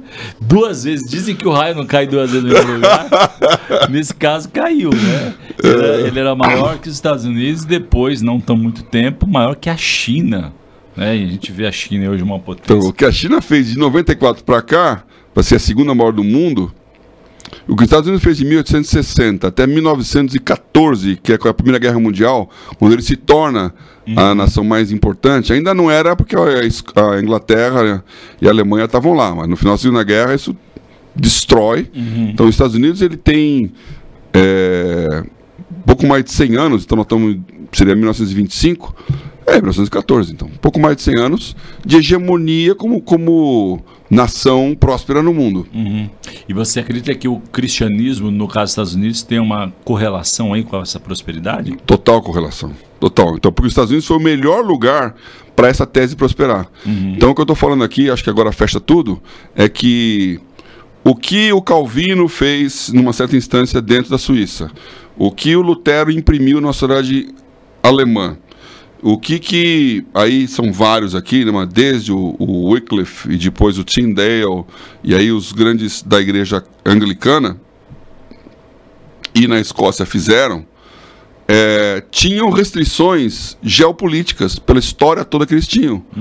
O lugar onde está livre, leve e solto, uma grande nação, com grande riqueza, com grande capacidade de crescimento, e sem nenhuma presa ideológica, foi os Estados Unidos. E foi onde explodiu. Então, o cristianismo americano é um evento no mundo. E esse cristão bilionário é o cara que tem a expansão do cristianismo como uma meta. Então, aí são aqueles homens que a gente sempre fala aqui. Do Colgate, que a gente fala Colgate, do Kellogg's, do Rockefeller, que é super criticado, porque, de novo, Rockefeller era uma raposa que não... Né, aquela teoria de que se o seu componente está morrendo, você vai lá e pisa empurra ele para o buraco. Né? Ele era implacável, mas ele morreu professor de escola dominical. E a Fundação Rockefeller, ela tinha esses objetivos. Expandir o conceito de democracia, e naquela época a democracia contra a monarquia, que era o modelo europeu. Então, expandir democracia, expandir liberdade econômica, que é o capitalismo, e expandir cristianismo, que é missões. Então, os Estados Unidos, ele toma essa tocha aí e vai para frente. Quem substitui ele um pouquinho, e se tornou a segunda maior nação de envio missionário, foi a Coreia, que foi plantada pelos Estados Unidos no pós-guerra, na década de 50, quando as Coreias lá entraram em guerra, e tem toda uma discussão. Você vê, a Coreia era um país pobre, debaixo da influência do Japão. Os japoneses fizeram atrocidades na Coreia lá entre a Primeira e a Segunda Guerra Mundial, assim como em Hong Kong. Eu fui em um museu lá em Hong Kong contando a história da cidade. Se você for japonês, você sai de lá escondido. Horrorizada. É impressionante as atrocidades que foram cometidas pelo imperialismo japonês. Então, o que os Estados Unidos faz brilhantemente é economicamente apoiar esses países, como apoiou a Alemanha. Então, o plano Marshall lá, é isso aí. A Alemanha ressurge, o Japão ressurge, a Coreia ressurge, nas suas proporções. Nesse caso aí na Coreia do Sul, então, esse investimento tem a ver também com missionários, com a igreja. E como é que a Coreia, qual o resultado na Coreia de todo esse investimento? A Coreia se transformou num dos maiores países, no per capita ela é muito maior que o Brasil em termos de riqueza, como ela é muito menor em termos de PIB, ela deve estar entre os 20 maiores do mundo, o Brasil está entre os 10. Mas a Coreia é uma nação próspera, rica, E as grandes... O modelo coreano é o modelo das campeãs, que inclusive a Dilma tentou desatradamente fazer aqui no Brasil, né? Então, o governo escolhe algumas grandes famílias, e essas famílias são cristãs, porque o modelo americano explodiu. A igreja presbiteriana é a maior igreja do mundo, é a igreja presbiteriana na Coreia. Eu fui lá agora na Coreia de Lausanne, a igreja tem 60 mil membros, é um lugar. Tem a igreja do Paul Yun-cho, que virou David Yun-cho, que também que era a maior zona lá, teve umas divisões. São dezenas de milhares de pessoas, se não forem centenas. Então a Coreia teve uma conversão em massa, baseada em oração. Eles oram muito, e isso não é uma característica pentecostal, é uma característica de todas as igrejas. Elas oram, assim, de 5 da manhã, tem milhares de pessoas todos os dias orando na igreja. Eles têm uma ética, que aqui é o modelo oriental de enxergar o mundo com os valores cristãos em cima, ficou muito bom, coisa que o Japão não tem. O Japão não é um país cristão, e a Coreia é. E as grandes empresas são Samsung, Hyundai, Kia. Samsung fundada por um cristão? Então, todos são cristãos. Eu tive na Coreia, é a LG. Então, você vê que tudo é tecnologia, né? Sim. E eles escolheram cada um num lugar. E na área de construção de navio, shipyard, é a Hyundai, que ela é grande indústria pesada. A Samsung eletrônica, a LG também eletrônica. E, inclusive, dizem que a LG é Love God. Olha, interessante. Muito interessante. E depois eles mudaram para o Good. Live Good. Então, você vê que começa com um negócio que tem um valor cristão na cabeça. E a Samsung, eu vi lá o prédiozinho onde ela começou, o fundador da família lá, cristão. E a grana desse povo, igreja. E igreja e missões. Então tem uma ligação claríssima na Coreia de prosperidade e cristianismo. Isso aí é inegável. A Coreia podia fazer um intercâmbio com o Brasil aqui para trazer esse modelo mental, né? Sabe que eu sou, aliás, uma amiga minha, eu sempre falo bem dela, é a Linda Lee. Ela é uma pastora de missões da igreja coreana aqui de São Paulo. Tem uma comunidade coreana forte aqui, né? E várias igrejas coreanas crescentes. Eles, claro, são bem fechados. O coreano é o país mais... A Coreia do Norte, então a Coreia do Sul também, mas a Coreia do Norte mais, é o país mais puro em termos de genética do mundo. Ah, é? Não tem nenhuma miscigenação. É todo mundo igual. E o Brasil é um dos menos, se não for o maior, mistura. Possivelmente. O nosso blend aqui é total. E em São Paulo, absurdamente. Porque aqui em São Paulo, no começo do século XX, todas as levas de imigrantes que vieram... Então, o São Paulo é a maior cidade japonesa fora do Japão. Tem 2 a 3 milhões de descendentes japoneses aqui. São Paulo é a maior comunidade libanesa fora do Líbano. Aliás, o Brasil tem mais libaneses do que o Líbano. Uau! Você vê como é forte o negócio. São Paulo é a maior colônia italiana fora da Itália. Então, esses blends aqui ainda tem alemão, ainda tem eslavo. Quer dizer... Essa mistura toda aqui criou uma capacidade de comunicar com o mundo inteiro. O maior clube judaico do mundo é a Hebraica de São Paulo. Então, eu acho que isso é uma característica do Brasil que nós vamos usar para poder ser bem vistos, bem quistos em todas as nações. Nós não temos esse boom de grandes empresários, que eu acho que é uma coisa que vai acontecer. Eu não sou pessimista em relação ao Brasil. Eu sou pessimista em relação a este momento do Brasil. Acho que a frase do Roberto Campos, né, o avô do presidente do Banco Central, é perfeita. O Brasil não perde uma oportunidade de perder uma oportunidade. Essa frase é ótima.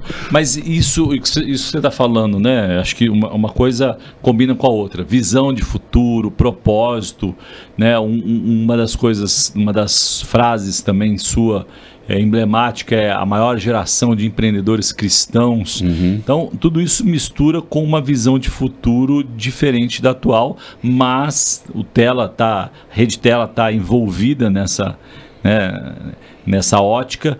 Existem outros movimentos também, mas você poderia dizer que o empresário, entendendo tudo isso que nós estamos falando e pegando essa visão, vamos construir um Brasil diferente.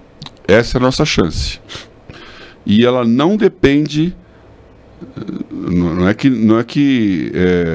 é bom ter um governo alinhado com isso. É fundamental, mas não é condição necessária. A condição necessária é que a nação seja cristã. Porque o que o Salmo fala é: bendita a nação cujo Deus é o Senhor. E a nação não é o Estado. O Estado é um conceito muito moderno e recente, que as pessoas compram como se ele fosse o dono de tudo. E não é, ele é o servo. Aí vem a democracia. Você elege um funcionário público para trabalhar para a nação. Então o Estado trabalha para a nação. O que acontece com o poder? Corrompe absolutamente, então passa que a nação fica trabalhando para o Estado. Aí você tem uma inteligência e uma burocracia que manda no país. E no aspecto jurídico, inclusive, essa é uma discussão muito importante, porque nós temos um Supremo aí que muda muito a regra do jogo. Existe juridicamente a empresa privada, a empresa pública e, mais recentemente, o terceiro setor, que é a empresa privada cuidando da coisa pública.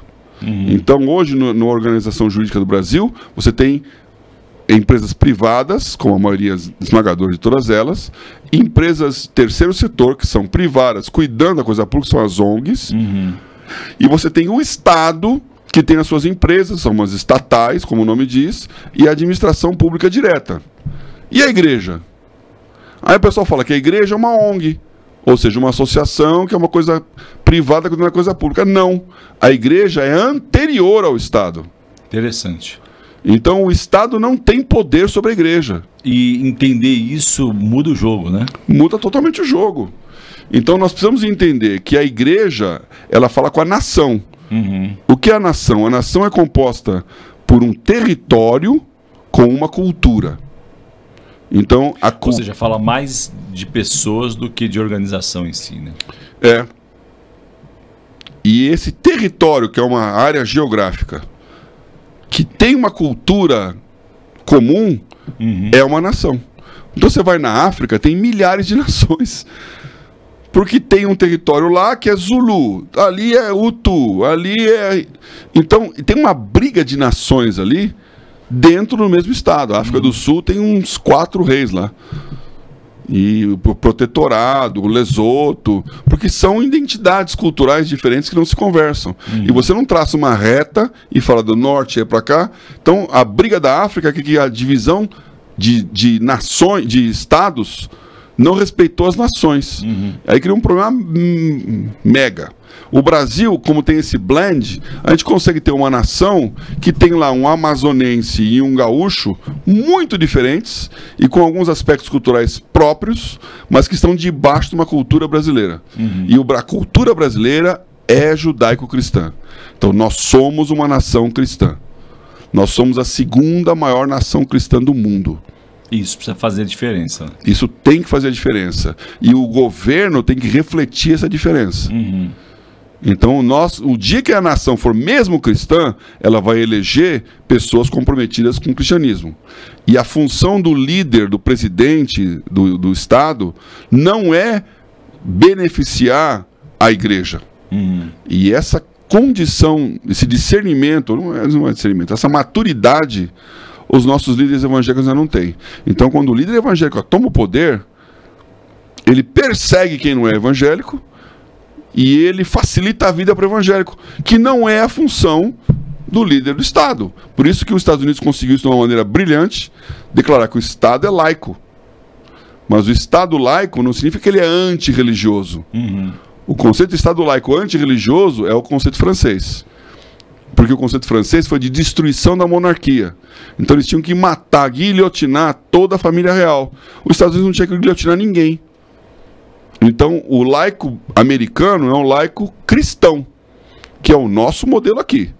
Aproveitando esse gancho do Brasil, e falando de oportunidade, o empresário ele é super influente, né? Influente minimamente para os seus funcionários. E se tiver uma visão, tiver proposta, ele impacta muito mais. Então, daria para dizer, Paulo, que o empresário cristão brasileiro, ele pode ser o grande fomentador desse tempo novo que você está prevendo aí? Ele pode. Nós temos um grave problema no Brasil, que é a educação.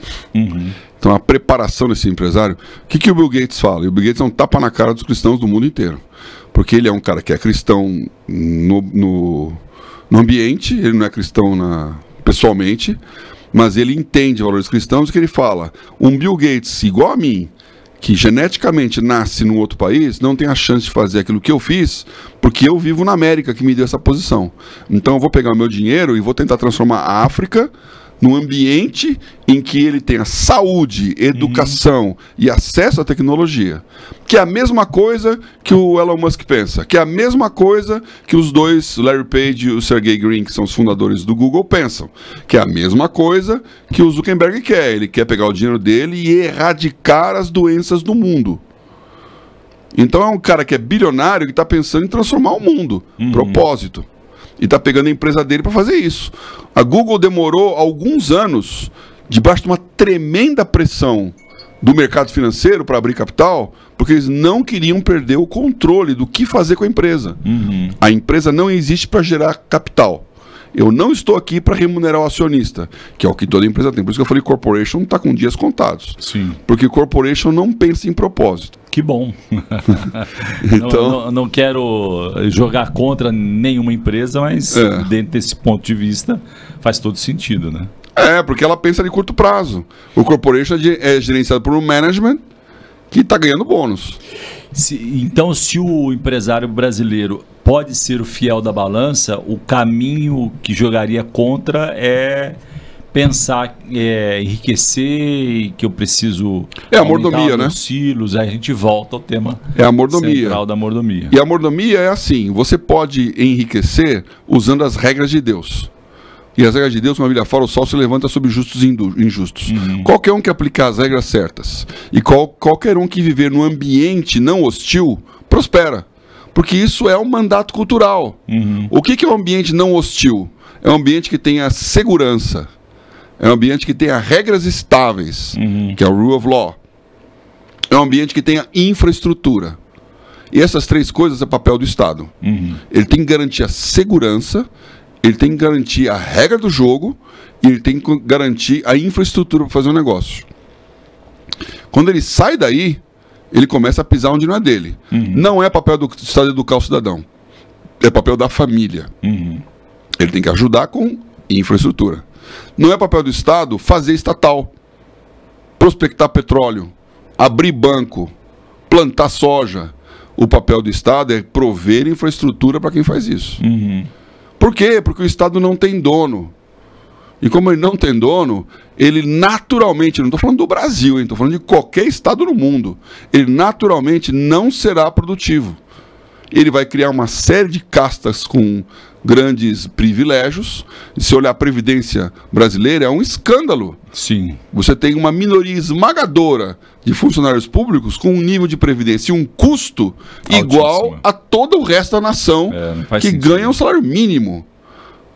E isso só piora. Hoje eu vim aqui pela estrada e eu vi uma placa lá, assim, se você tem um precatório, nos procure.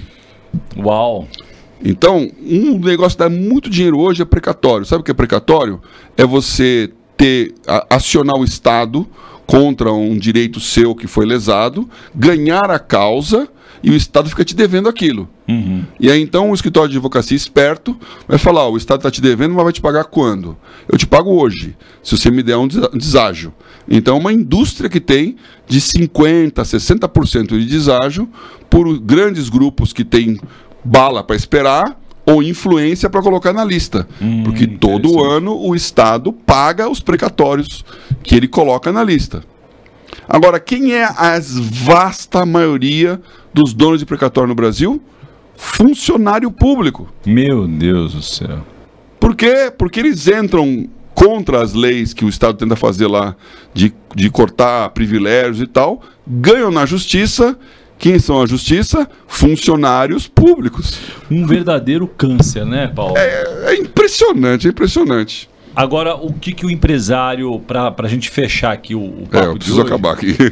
O que o empresário que está nos ouvindo precisa fazer ou que atitude tomar?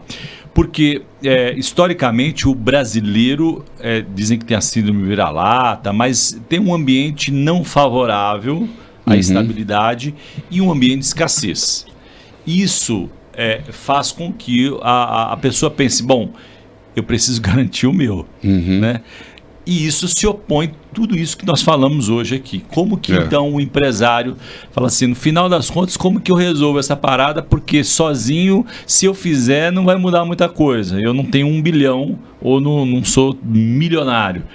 Mas que mensagem você gostaria de transmitir para esse empresário entender a importância, a despeito do tamanho dele, do papel desse novo Brasil, desse novo tempo, dessa forma de servir a Deus, servir o próximo? Olha, se eu puder falar uma coisa para vocês aqui, né? Eu já pensei isso bastante aí, né? Como é que nós saímos desse nosso momento e chegamos lá? Então, você falou de escassez. Eu acho que escassez é uma das grandes armas a nosso favor. Quando eu conversei com Israel lá, ele falou, nosso modelo de tecnologia é tão brilhante. Israel é o país que tem mais de 50% da exportação é tecnologia. O principal produto de Israel é tecnologia. E por quê? Por conta da necessidade. Então, a tecnologia de Israel, as startups de Israel começaram dentro do exército.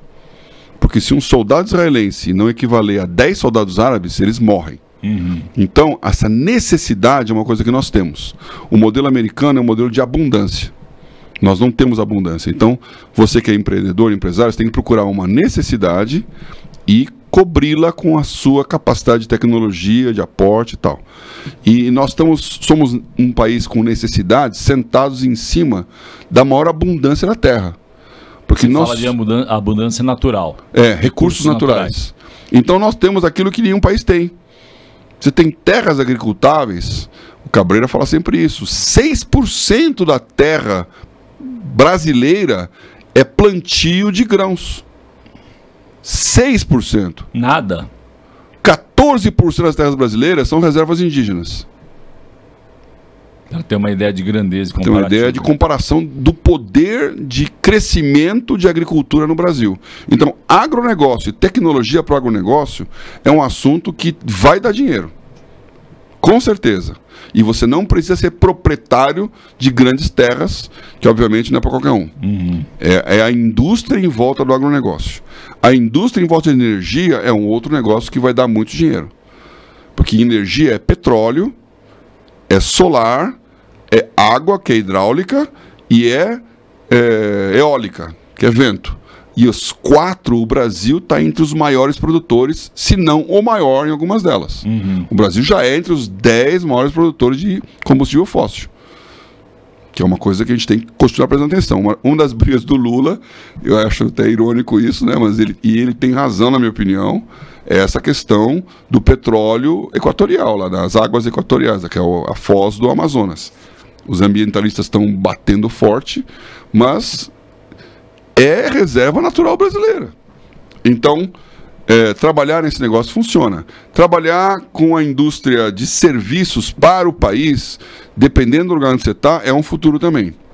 Porque nós temos a 5ª para a 6ª maior economia, maior população do mundo. Então tem um mercado. E na hora que ela começar a crescer, economicamente falando, você cria uma classe média mínima que consome, o poder de consumo explode. Então serviços vai explodir também. Agora, como é que eu faço isso com educação? Então, o meu drama aqui é que eu não estou preparado para isso. Então, a igreja tem que ser um lugar em que prepara a mentalidade empreendedora do empresário. Agora, a formação acadêmica e a capacitação tecnológica é o grande problema do Brasil. Nós temos que mudar o nosso Estado para que ele invista mais nessa formação. A nossa universidade está decaindo ano tras ano na sua capacidade de formar alguém útil para o trabalho. Então a pessoa estuda 4, 5, 6 anos e, tirando medicina, que tem dentro dela já uma própria capacidade de trabalho ali com os internatos, você não está pronto. O engenheiro que sai da Poli, eu sou formado pela Poli, e eu passei isso aí. Você sai da Poli, se você não for aprender a trabalhar, Você não consegue.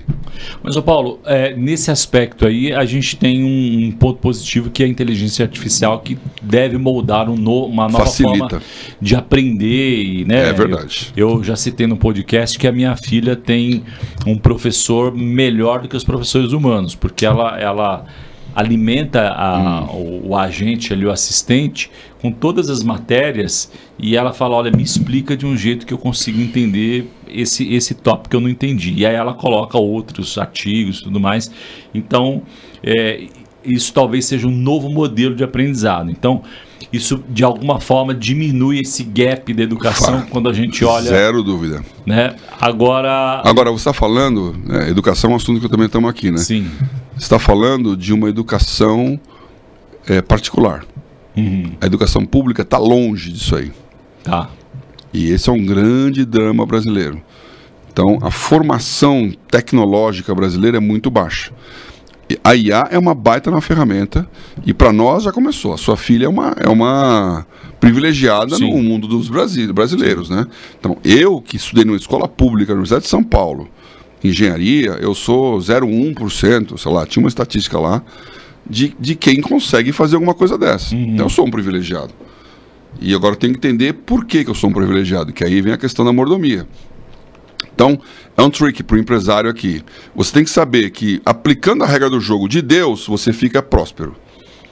Agora, se você for cumprir o propósito de Deus, o que a Bíblia fala é que 1000 cairão ao teu lado, 10.000 à tua direita, tu não serás atingido. Isso é totalmente fora da probabilidade. Então, o que eu experimentei na minha vida, eu quero continuar experimentando, estou numa guerra para isso, inclusive, é entender que se eu estou cumprindo o propósito de Deus, o resultado é de Deus. Então, além de tudo que a gente falou aqui, tem o fato de que se você entender o propósito, Deus vai garantir o seu cheque. Porque quando eu virei diretor do banco, eu percebi isso. Agora eu tenho um office boy, que hoje nem existe mais, não sei. Sim, não existe. Espero que não, né? Não existe, com certeza não existe. Então, tinha um office boy lá que fazia o quê? Ia gastar o meu tempo que eu gastaria pagando contas, indo ao banco, ele fazia para mim. Porque aquela é uma atividade burocrática, também não existe mais. Então, o banco... boy de hoje em dia seriam os copilotos, né? Os copilots da vida. Bom, né? Os agentes de IA. Você tinha um carro dado pela empresa. Você tinha ajuda, ainda tem hoje, né? Médica, escola, compras. Por que uma empresa faz tudo isso? Para melhorar a tua vida? Sim. Agora, por quê? Para que você melhore a vida dela. Sim. Então, se eu não gastar o meu tempo 1 hora numa fila de banco, eu estou 1 hora trabalhando. E um cara que custa baixíssimo, que é um office boy, faz esse trabalho para mim. E hoje baixíssimo é IA. Isso. Ou internet banking. Se eu tenho uma saúde bem cuidada, check-up e tal, eu não fico doente, diminui o absenteísmo, eu fico com uma qualidade de vida melhor, eu produzo mais. E assim vai. Então, a empresa, ela dá os benefícios para que a pessoa trabalhe melhor. O propósito é o resultado da empresa. Deus, ele te garante que você não vai ter problema para comer, não vai ter problema para vestir, não vai ter problema para morar. Isso é Mateus 6. Ele garante isso. E ele é muito melhor que uma empresa, porque você não tem que trabalhar 8 horas por dia para merecer isso. Você basta ser filho. Então, se o pai cuida das aves do céu e dos lírios do campo, que não são nada dele, não vai cuidar de você que é filho? Então, essa promessa de que os benefícios para a subsistência estão garantidos é bíblica. Agora, então, você vai estar com tempo livre para fazer o quê? Para produzir riqueza para Deus e não para você. Porque o leitinho das crianças... Está garantido. Está garantido. Na hora que você tiver essa riqueza produzida, a pergunta é: que farei? E essa pergunta é a pergunta do rico insensato. Que farei? Pergunta certa, resposta errada. Construirei silos maiores, armazenarei essa riqueza toda comigo e direi para minha alma: come, bebe e folga. Então o que ele estava querendo fazer? Ele queria substituir Deus. Deus não precisa mais cuidar da minha subsistência, porque agora eu tenho um silo cheio aqui que eu me garanto. E daria para dizer, sem medo de errar, que muito empresário cristão pensa do mesmo jeito. Com certeza. Quando não é generoso, por exemplo. Quando não entende. Então, assim, se você seguir as regras de Deus, qualquer um, cristão ou não, vai prosperar. Porque são as regras de Deus. Agora, se você seguir o propósito de Deus, você pode prosperar dentro da vontade de Deus. É difícil dizer isso porque parece que você está comprando o cara de novo, né? Sim. Você quer ficar... Não, você tem que entender que isso é um estilo de vida. Até porque haverá aquele que vai perder tudo para cumprir o propósito de Deus. E esse cara chama-se Paulo.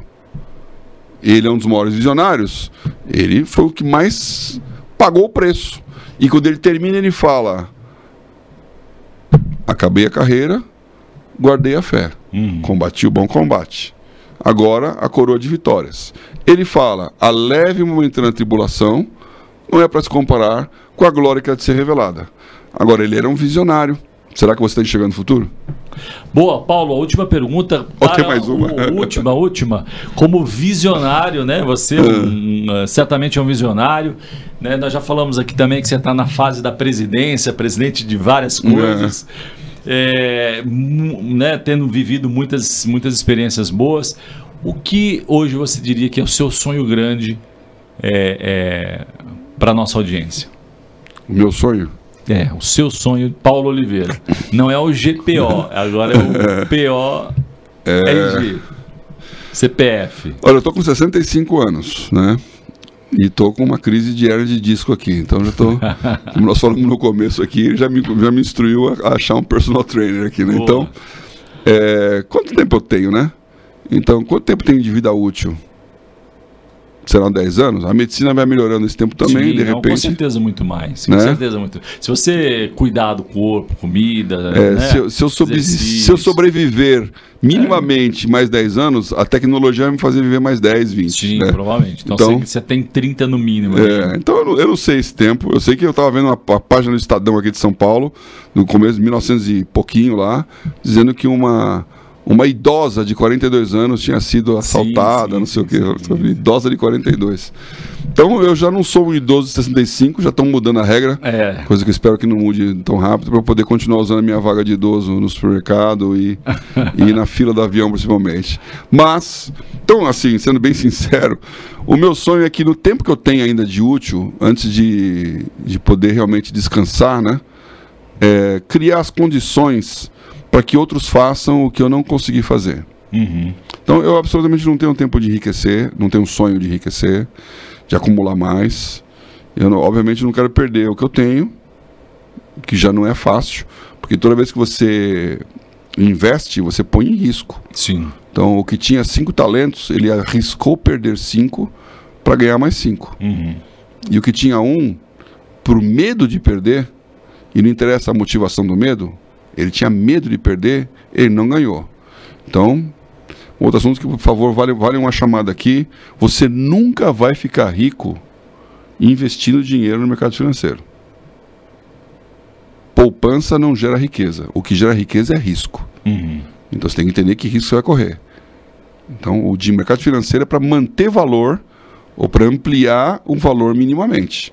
Mas ganhar, ou você vira um banqueiro, aí o seu negócio é o banco, ou então você vai fazer alguma coisa na vida que vai multiplicar o risco. Então eu não quero mais, eu espero poder manter o que eu tenho, não perder o que eu tenho, e que no tempo que eu tenho para investir, que eu estou ainda investindo, hoje eu tenho 10 coisas que eu estou fazendo, 4 são pro bono, 6 espera-se um resultado. Que essas coisas, que o pro bono gere uma riqueza espiritual, e que essas 6 gerem uma capacidade de que outros façam melhor aquilo que eu estou falando aqui, razão pela qual nós gastamos esse tempo que você consumiu aqui. Obrigado pela paciência. Muito bom, muito bom. Que você seja muito bem sucedido aí nos teus sonhos, né? Múltiplos e muitas empresas, e pro bono ou não.